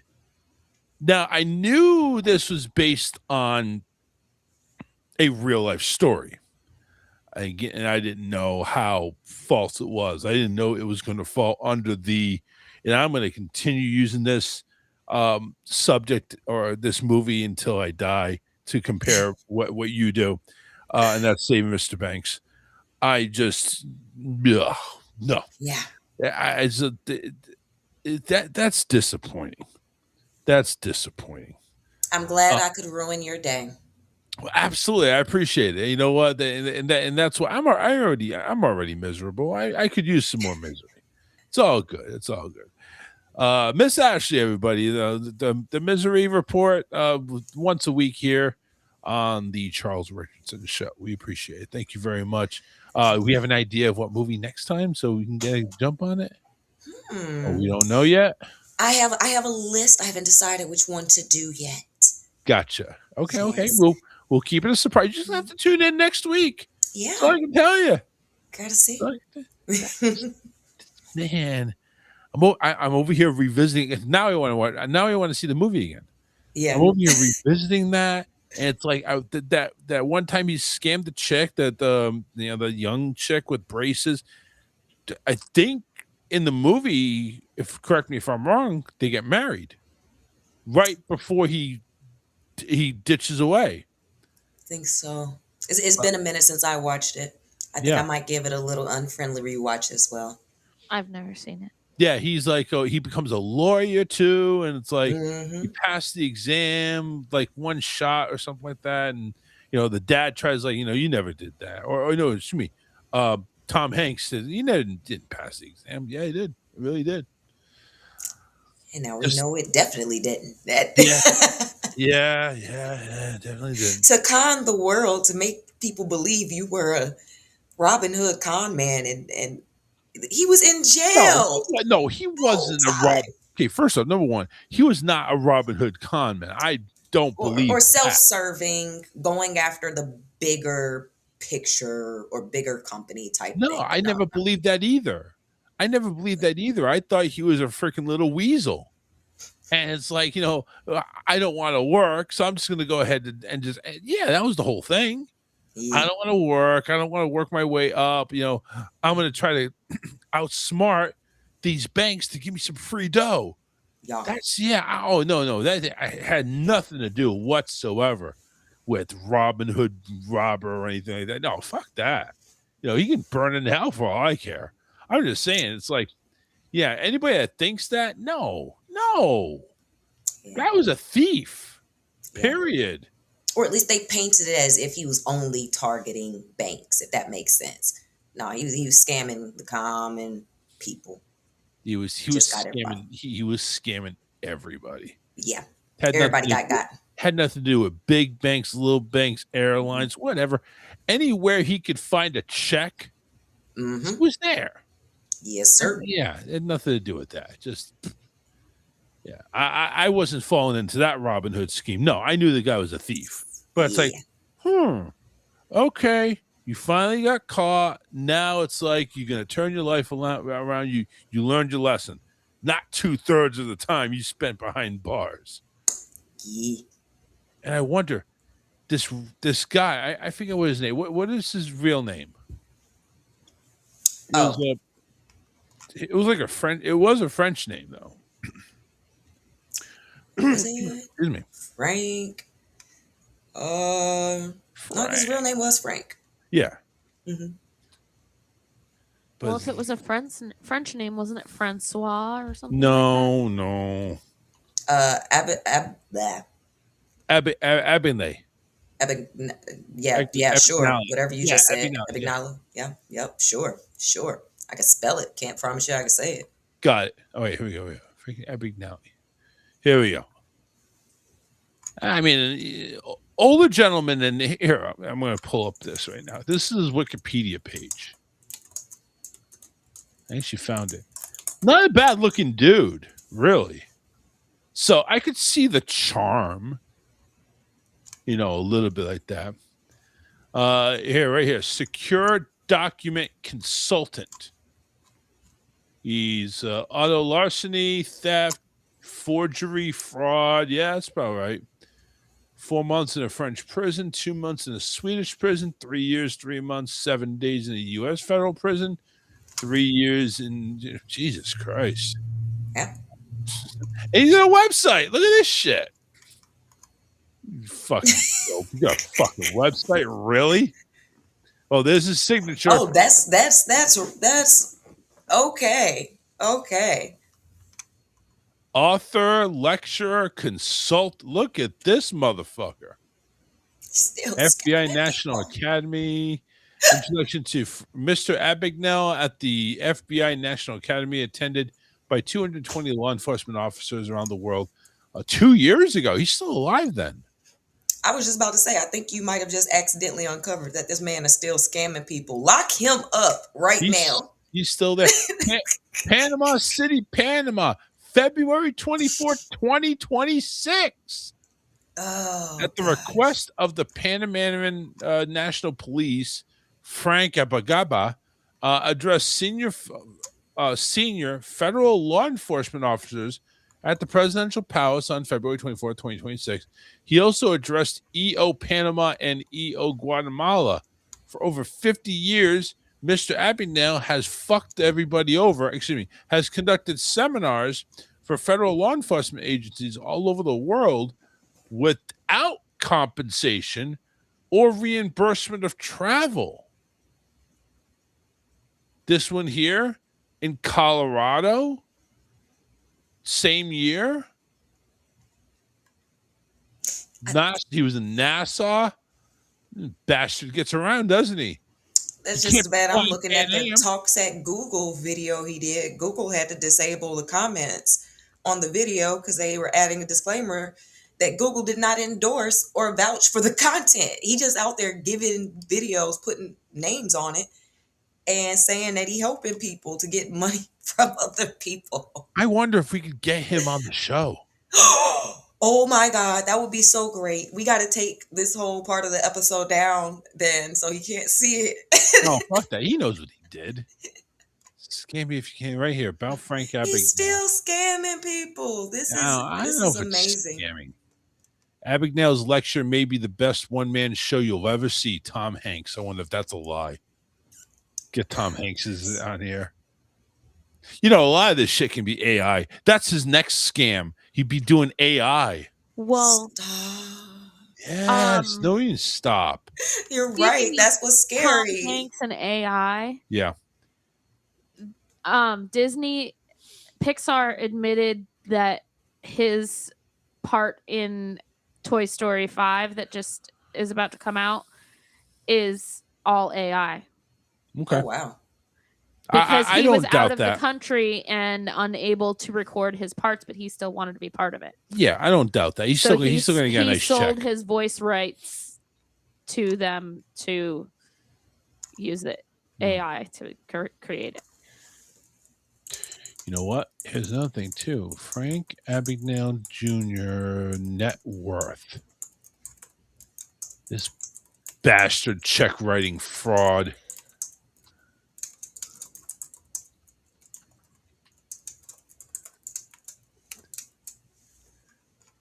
$10 million, you motherfucker.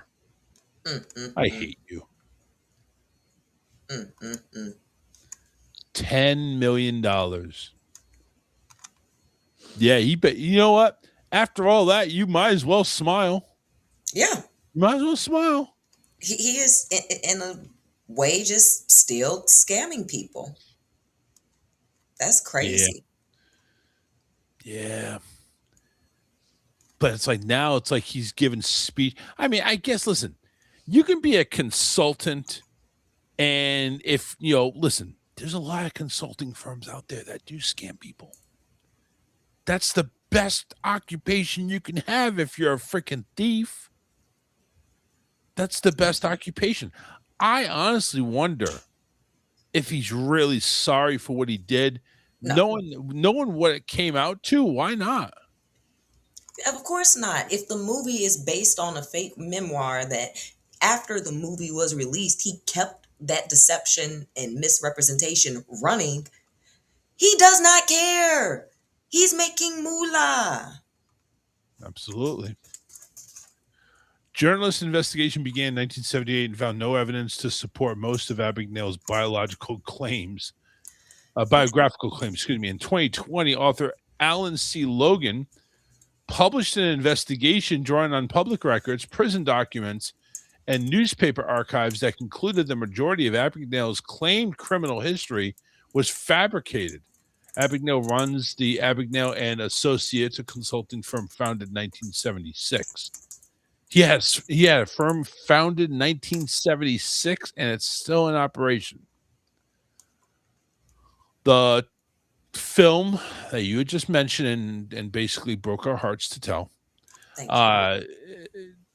brought his story to a wide audience and cemented his public profile as a reformed con man turned fraud investigation expert. He made a cameo appearance in there as an officer in the French police. So he's actually in there, for crying out loud. He is also a Broadway musical adaptation in 2011. 170 performances, received 4 Tony Award nominations. Wow. Just crazy. Louisiana, Georgia, BYU professor claim. In public lectures, Abagnale claimed to have taught I can't pronounce it. I'm that illiterate. He taught for 2 semesters at BYU using a falsified doctorate in 2006. A journalist challenged that on his claim, presenting his own published words as evidence. Abagnale initially said he could not recall the details and attributed the claim to his co-author, Stan Redding. He then showed him that the claim appeared in materials that he had authored, including the film's closing credits. He ultimately, Abagnale conceded he may have been a guest lecturer. God. One thing I've learned about Frank, whether it be from the movie or from the real life adaptations, information, whatever you want to call it, you can be whatever you believe you can be. Go be it. Just say it, boo-boo. Yeah. Go say it. Just put it out into the atmosphere. He actually, apparently, according to this, he has a wife named Kelly. They live in Charleston, South Carolina. Marriage certificate fake. I'm already convinced. They have 3 kids. Adopted. They kidnap them kids. They're borrowing kids. That's what it is. They're borrowing children. Give them kids back. Give them kids back. Calm down. The guy has to have some happiness, right? It don't have to be real. Yeah, it's true. You don't have to be real. He had stated that meeting Kelly was the motivation for changing his life. Which he did not change. No, he's still scamming people, like you said. Yeah. Yeah. Abagnale.com. I actually want to go ahead and speaking engagement. I don't know about speaking engagements. Hey, listen, if you're not asking for money, Oh, look at He this. So, is. He's not asking no, for no, the no. money directly from the companies. He's asking for money from the people attending the seminars based on him saying he represents Google or represents whoever. Well, I'm the company in this particular instance. I'm the company that's going to invite him on the show. Mhm. I kind of want to see this. FBI, listen to this. Speaking engagements. So it goes by KeplerSpeakers.com. Warren Jones is the contact. FBI offices. Listen to this. Right below the speaking grant. FBI offices. Please contact Mr. Abagnale's office direct. Don't contact Warren. Contact me direct. I don't want to lie to you too. This guy Warren is me, just in another form. His office on Pennsylvania Avenue in Washington, D.C. It's probably fake. 601, by the way. Isn't that the president's address? Don't let me lie. This office no longer accepts autograph requests. Please do not send photos or items to be autographed as they will not be returned. He'll keep them and sell them. Yeah. Mr. Abigail is not engaged in the security businesses, but works as a lecturer and consultant in the areas described in this website. All content in the blah, blah, blah website is copywritten to 2026 by Abagnale and Associates. All rights reserved. Wow. Clients and references. More than 3,000. Okay, some things that could be fabricated. You know, I'm over here thinking it's like, who could marry a liar like this? Who would want to spend the rest of their life with a liar? I mean, I'd be scared. Listen, if I was a chick, and even if I was wooed by this guy, how in the hell could I trust him? Because obviously they must know his backstory. Or at least know that he's been in jail for all this. I'm sure they do background checks. I'm sure. Blood testing, everything. Frank W. Right here, the first thing you read, Frank W. Abagnale is one of the world's most respected authorities on the subjects of cybercrime, identity theft, scams, forgery, and secured documents. Because he's so good at it. He's still doing it. This ain't in his past. He's so good at it that he spent 2/3 of his life in jail. That's how good it is. See, not only do you scam and get money, but then you go to jail, you don't have to pay rent. You get 3 squares. Why not? You scam the government out of money because guess what? You don't have to pay to be in jail. Do you? I'm pretty sure he was comfy cozy in there too.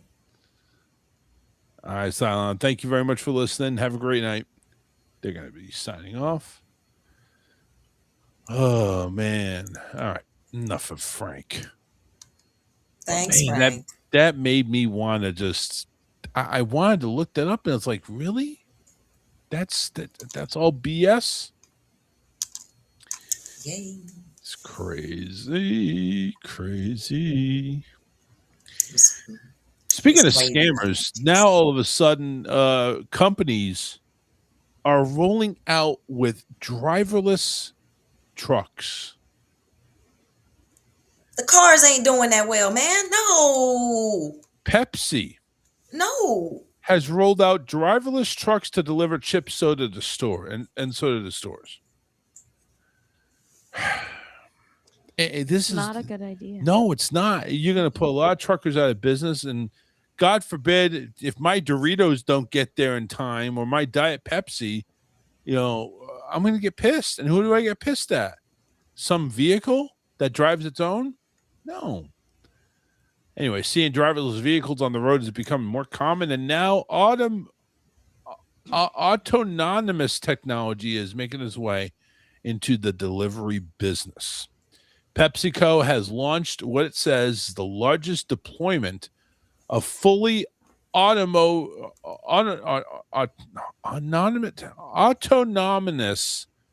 delivery trucks in the United States, invested $600 million in the effort.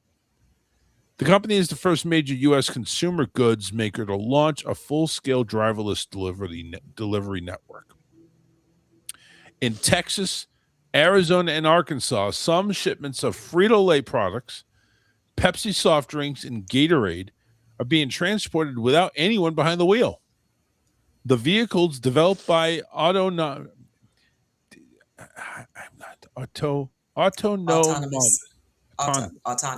Thank you. There you go. My God, I suck. By autonomous trucking company Gatik, Gatik. They travel between bottling plants, distribution centers, and local retailers. Wall Street Journal reports that at least 9 other trucking companies are in the operation in the southern United States, and many still rely on human safety operators. The trucks do not.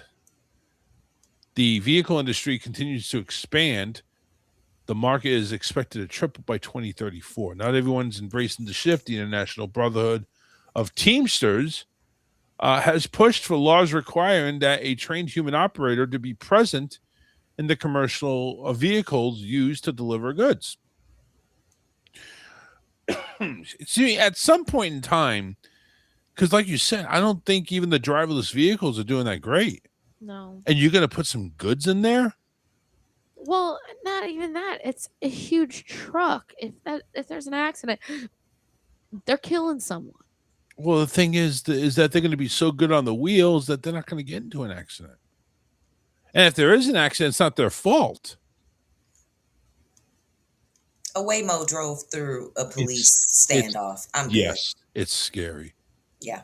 It really is. It's really Waymos scary. have been blocking traffic when there are emergency vehicles coming. I swear to my Jesus, if I get to heaven and find out that the reason that I couldn't get medical attention is because some Waymos blocked emergency services from making it to my house. It's like, oh yeah, we couldn't get anybody to give you life-saving treatment, or we couldn't put out the fire at your house because a Waymo, not now, a truck.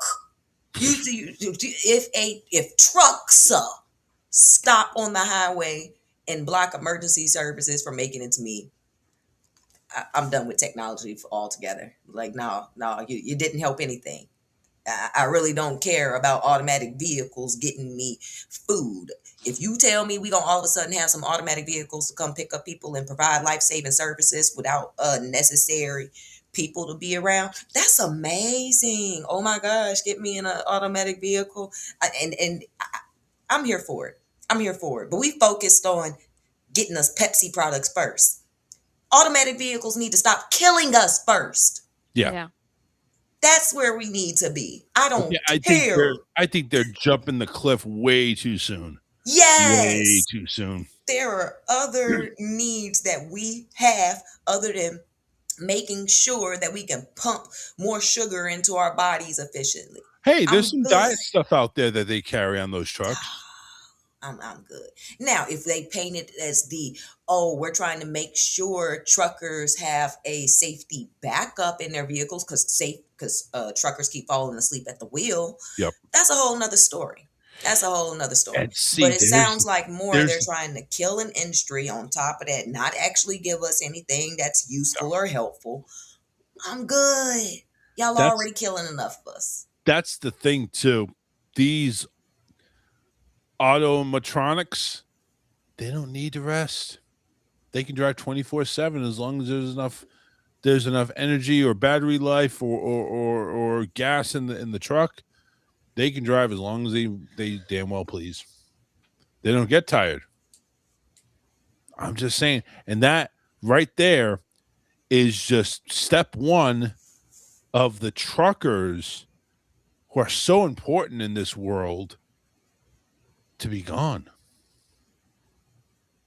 I mean, if this succeeds, truckers are out of business. They're done. And that is a huge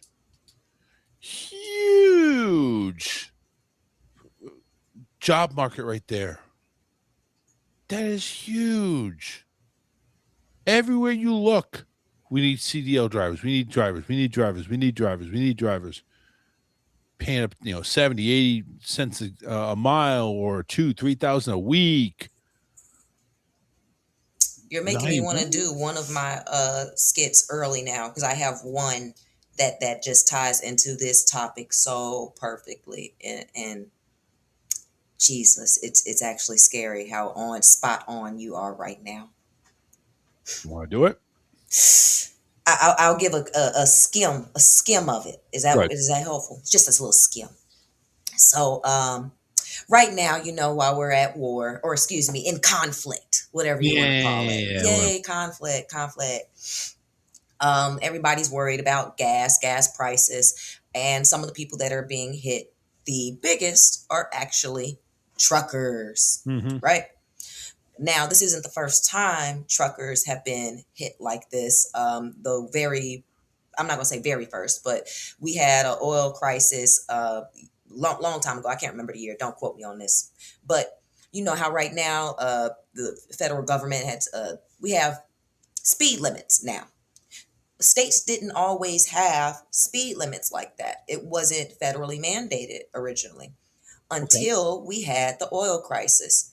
So the logic behind it, and it actually was a great plan, the great plan was, hey, we have determined that when vehicles are driving at a certain limit, they're wasting less gas. So if we can convince people to not drive greater than 55 miles per hour on the highway, we'll be able to save gas and not have to drive gas prices up in the country. Okay. Well, sort of. Yeah. It would have, honestly, it possibly could have worked, but one of the industries that got hit the hardest was truckers, because now they have to drive slower, meaning that they're on the road longer, they're getting tired, causing more car accidents, and they're also not being paid by the hour. They're being paid by the delivery.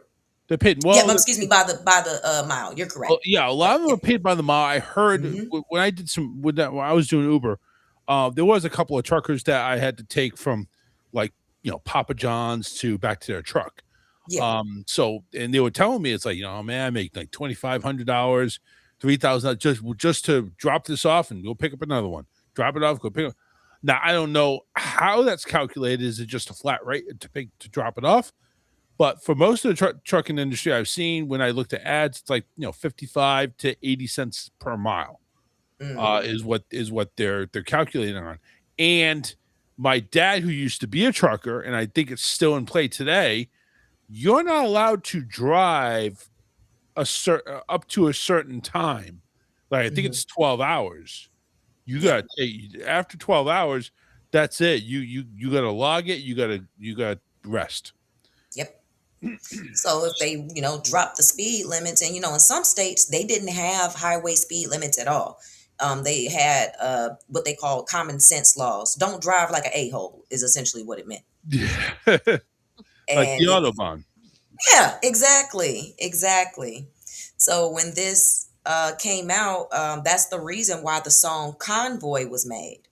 Truckers were legitimately upset about it, and that was their way of protesting. And that's why CB radios became more commonly used to help spot police. And they were traveling in convoys to help better communicate with each other about where cops were. Mm-hmm. And that's how, with technology changes, that's why Waze and Google Maps include that as a feature now to spot police and know what the speed limit is. And if you have ever noticed, if you're ever in a location where the speed limit isn't actually posted, Google Maps automatically defaults for highway travel that is 55. Yep. Yes. There's not a lot of spots where it's not posted. Usually it's posted like every couple of miles or 3-5 miles, something like that. Some states, you're in Florida. That's a whole nother. There are some states where legitimately, the states themselves were protesting the new federal law. Oh wow. Yeah, so they wouldn't post the speed limits because what ended up happening, federal government actually doesn't have any control over highway speed limits. The states do. So the way that the federal government got around that, they said, okay, if you don't abide by these new laws, we'll just stop giving you state funding for your roads. Yes, Wow. yes, and that has bled into current administration, current world, and everything. I'm actually really surprised with the gas shortage and the prices that have gone up. They haven't put out something to say, hey guys, if you drive around this speed limit, you'll actually waste gas less. Or I don't know, bringing back telework for employees when you knew you were about to put us through a goddamn war. Yeah. But that's where it is when now we're more concerned about lining somebody's pockets. I didn't say that out loud, did I? Oh yeah, you did, and I agree. I did. That's all it's about, really. That's all it is about. Yeah. You know, at one point we were trying to be a country about making middle class and lower class lives easier, ways to make things better. Even when it came to what was on TV, cooking shows were about how to actually make food with the little stuff you had at home. And now it's how to make this avocado toast worth $200. Oh my God. Sorry. Yeah. It's not about making our lives easier, guys. No, it's not. It never. I honestly, I don't think it ever was. To be honest with you, Some I mean, people cared about it. some, but they're few and far between. Mm-hmm. That's the problem. They're few and far between. Now, if you had people care about us, how about going ahead and get that cure for type 2 diabetes and bring it over here and not have a cost arm and a leg, or at least for the stuff that is able to suppress anything, not cost an arm and a leg, and just all these goddamn pills that are out there, these medications. Ask your doctor if this is right for you. I don't need my doctor to be a goddamn drug dealer. Let him tell me what I need. I'll tell him, hey, this is what's going on with me. I have A, B, and C issue. Okay, well, you need A, B, and C. And maybe it's something more serious than that. I don't need to go and say, hey, can I go ahead and get this drug that I saw on TV, which has most of the side effects make me want to die more than I want to live? Come out cross-eyed and 2 more fingers, baby. Yeah, right. 2 more fingers I could probably use.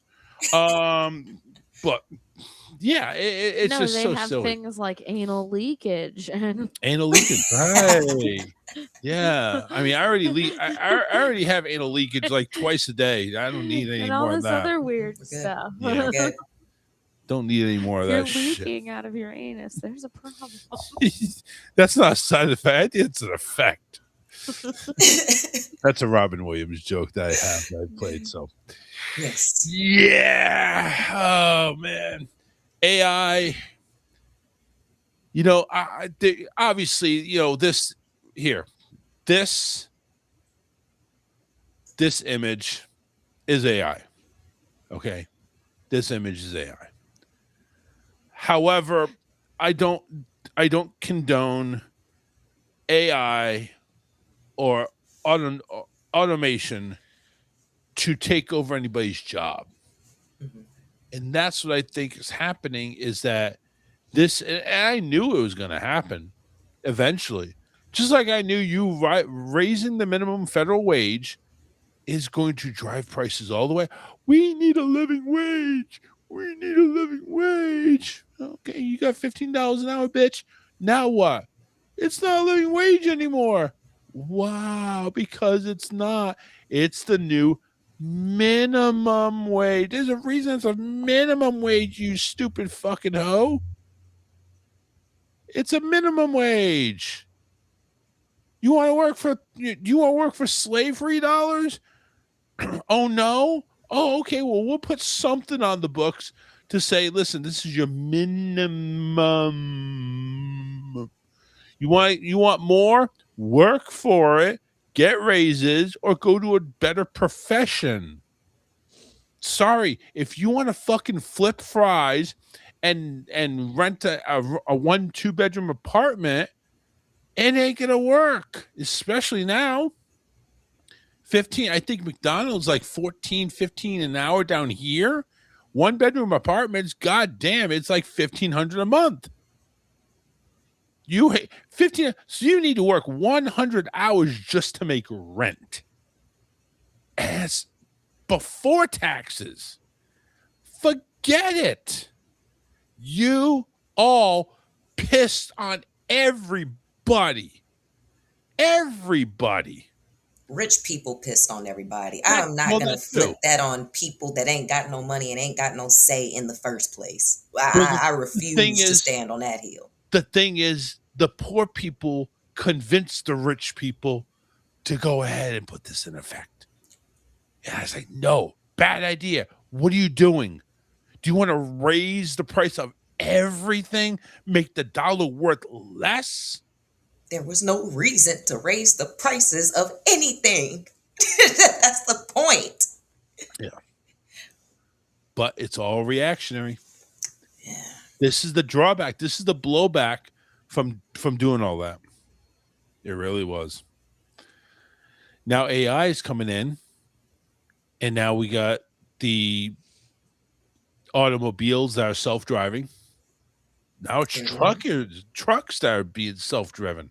And that's how I know that's BS. AI is more expensive than anything else that we're doing. It robs us of our resources more than anything humans can do. It is taking away our water resources as well as land everywhere. It is more expensive than the people that we are taking stuff from. So we're building all this AI information and centers just to say that it is worth more than these people's lives. You do not deserve to live because we want computers. Oh, or we just want computers so we don't have to pay you. Oh, I'm gonna be fine in my field of work. I'm gonna be fine. Well, I mean, right now there's a lot of fields that just can't be replaced. Exactly. We're gonna make it so that we're saying if you are not smart enough or if you are not willing to do slave labor, you deserve to die. That's where we are. That's yeah. Yeah. Not to be so harsh about it, but yeah. No, that is what it is. I have no problem being harsh on that one because that is what our society has decided. Yeah, I agree. All right, we're getting pretty much close down to crunch time here. We'll do good news next week. Okay. We'll pass on that because I know you're not ready yet.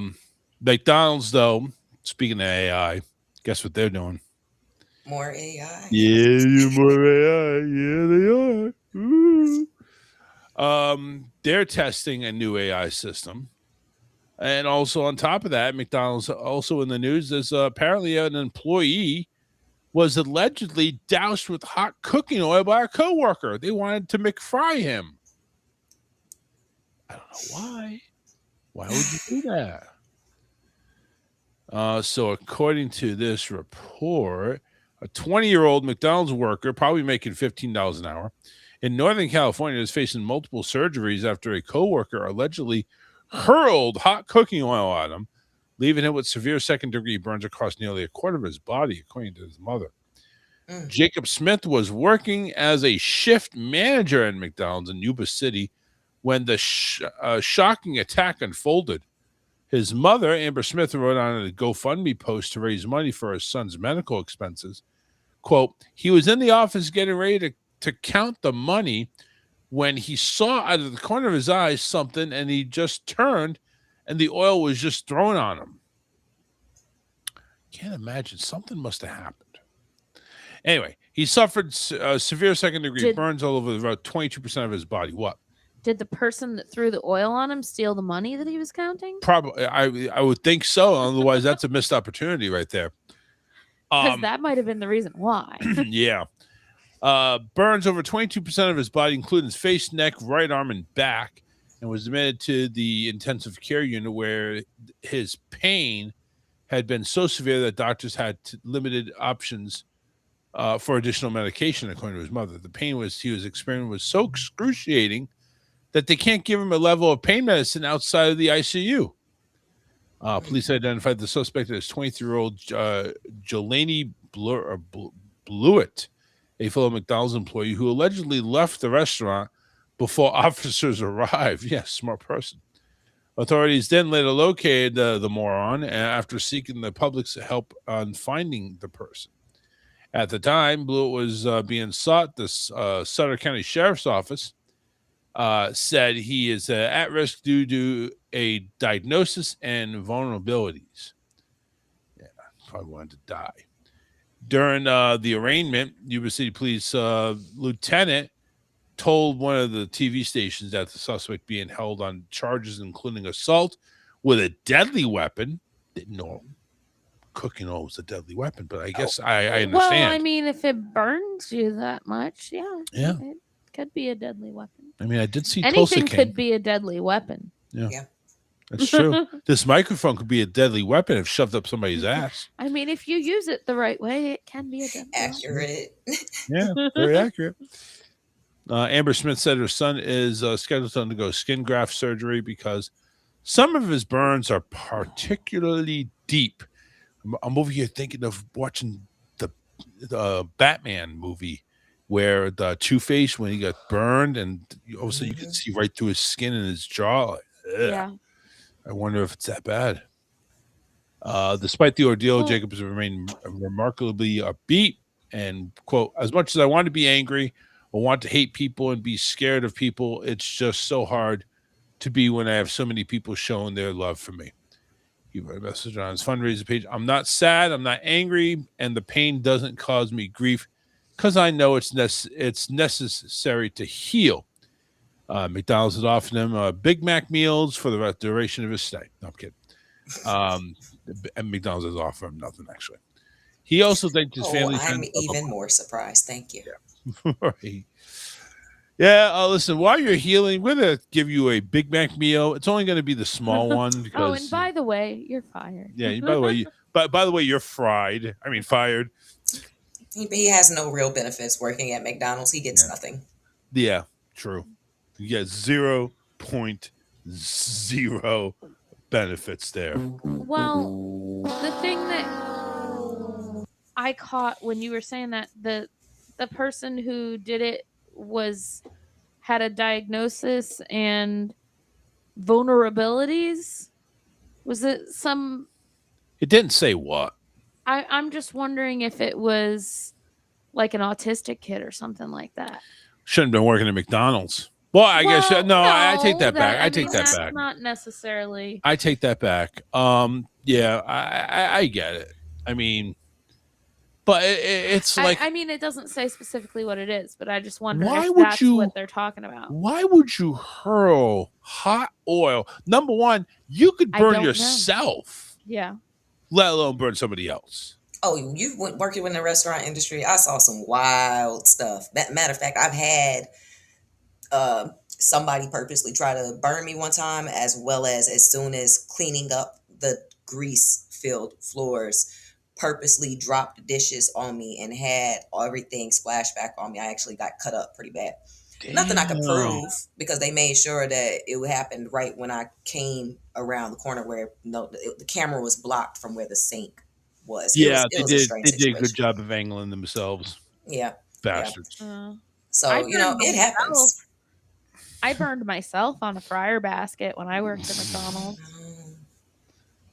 You gotta watch out. Seriously, you can definitely go ahead and get burned, if you know what I mean. Ashley, go ahead and promote what you got. If you got anything, go ahead and shout it out, even if it's something old. Yeah, nothing new for y'all today. Y'all still got to go watch Caught Out There on Tubi, and y'all got to go see Deceitful Air on movie.tv. Once again, that is Caught Out There on Tubi. And Deceitful Air. and you were mentioning too. That's on Tubi, so you don't have to go to a special website for that. You can download that app and watch it right there. Yeah, easily Googleable. Go check out my IMDb page for any other updates on anything I'm doing. Go straight on my Facebook page, Miss A Ray. Yeah. Miss the letter A. Actually, it's Miss MSAREY. Yeah, right. God, I am. There we go. Found it. There I am. Camera, make sure I'm pointing in the right direction. Yeah. I figured it out. We made it there eventually. We got it. We're going to get there Yay. sooner or later. Make sure you go ahead and like and share on Facebook and YouTube. If you don't know where to find me, which is shocking, but if you need to know where to find me on Facebook, search The Charles Richardson Show. Actually, both Facebook and YouTube. Search The Charles Richardson Show, and you'll be able to find me on my Facebook page and the YouTube channel. Subscribe to YouTube. We need to go ahead and hit that subscriber mark. Go ahead and do it. And, of course, Facebook, go ahead and like, and you get access to all updates on our show on Facebook and even some of the topics that we'll be talking about, too, during that week's show. So make sure you go ahead and take advantage of that. In the meantime, we are out of here for Miss A. Ray, Ashley, Alyssa. I am Charles. We'll see you next week here where we will talk about Juneteenth and Father's Day, of what little there is of Father's Day. Oh, I know. I just feel so sorry for myself. You guys all take care. We'll see you next week.